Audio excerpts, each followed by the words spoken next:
This is Bobby Kraft, and I'm coming to you live on SNNLive, and we're here at the SeeThruEquity 4th Annual Investor Conference 2015 in New York City. With me is JJ Finkelstein from RegeneRx Biopharmaceuticals. The symbol is RGRX. JJ, Mr. Finkelstein, welcome back to SNNLive. That's right. Thank you very much. I'm glad to see you again. Yeah, it's been a while, but for an investor audience that hasn't seen you, in a couple of years, let's get an overview, and then we'll get into some more specific questions. Okay, great. Well, we're really excited because we have 4 clinical trials, late-stage clinical trials in the field of ophthalmology that are getting ready to start this year. They'll take about 6 to 9 months to accumulate data, enroll and patients and accumulate data, and we're looking forward to a really productive outcome with RGN-259, our ophthalmic eye drops. So you're in the regenerative medicine space, is that correct? That's correct.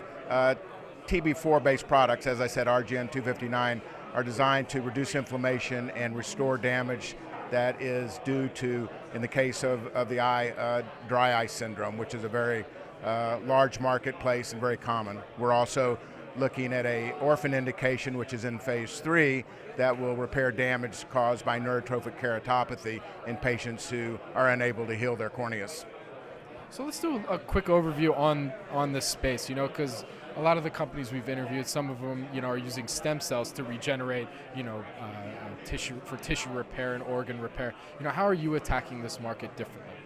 Well, what we're doing with RGN-259 and thymosin beta-4 is similar to what stem cell therapy is trying to do. We're using this naturally occurring molecule that circulates in one's body. We're adding pharmacological amounts to the body to try to overcome the deficits caused by the disease. And what we've seen and others have seen and published is that TB4 helps recruit immature stem cells to the sites of the damage and helps them mature into the cells of destiny. So really, if we can accomplish that with our eye drops and with our systemic administration of TB4, we'll really be accomplishing what the stem cell people are trying to do. So I get from what you're saying is that the eye drops are the primary indication, but you also have other topical indications as well. For instance, from my understanding, also for type 2 diabetes.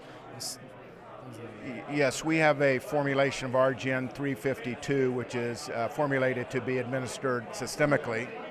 We've completed phase 1, we're phase 2 ready, and we're looking for partners to help develop that product for the treatment of systemic acute diseases or disorders such as acute myocardial infarction, as well as certain central nervous system and peripheral nervous system indications, such as peripheral neuropathy. And we're looking forward to finding partners that have the infrastructure and capabilities to help build that product as well. So let's get a little background on the company. When did it start, and where does the science come from? This science started in early 2000. It was developed at the National Institutes of Health. We licensed in some of that intellectual property back in 2000, 2001 timeframe. It was discovered, thymosin beta-4 was discovered in the laboratories of Dr. Alan Goldstein, who is our chairman and founder, and we've been working with numerous other academic institutions throughout the world to help conduct animal studies and develop the product in the various indications that I mentioned previously. So you said a little bit in the overview, but I want to follow up. We're about mid-year 2015. What can we look forward to towards the end of 2015, looking into 2016? Well, what's really exciting is what we can look forward to is the initiation of the 4 clinical trials in the field of ophthalmology through our partners in the United States, in China, and in Korea.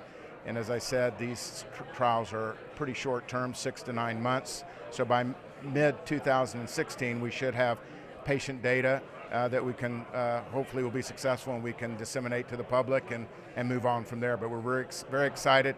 The other important component to this is the fact that our partners are paying for all of the developmental costs associated with these products. So they're paying for the costs. We have a royalty in each case, and in the United States, we have a significant retention of equity in a joint venture that we recently began. And where can our investor audience go to find more information about RegeneRx? All this information is on our website, which is www.RegeneRx.com, and of course we have periodic filings with the SEC for more information. You heard it here, folks. Go to www.RegeneRx.com. You want to spell that for me real quick? RegeneRx. You heard that, RegeneRx.com. Again, my name is Bobby Kraft, and I'm here live on SNNLive at the SeeThruEquity 4th Annual Investor Conference 2015 in New York City. And with me has been JJ Finkelstein from RegeneRx Biopharmaceuticals, RGRX. JJ, thank you again for coming on to SNNLive. Thank you very much. Appreciate it.